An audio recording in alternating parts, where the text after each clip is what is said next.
Totoo po ba na nakatutulong sa katawan ang ashitaba para labanan ang cancer cells? Ang power ng ashitaba nanggagaling doon sa kanyang sap o yung kanyang dagta. Pero kakaiba, ang dagta niya kulay dilaw. Itong kulay dilaw na dagta nito naglalaman ng 2 chalcones na lumalaban o pumapatay sa mga cancer cells. Ito yung 4-hydroxydericine at saka po ito yung santoangelol.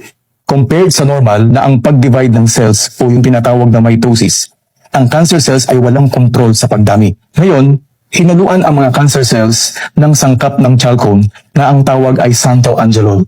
Naggaling sa ashitaba at pagmasdan ang epekto nito sa liver cancer cells. Ito naman yung epekto ng isa pang sangkap mula sa chalcone na ang 4-hydroxydericine na mula din sa ashitaba.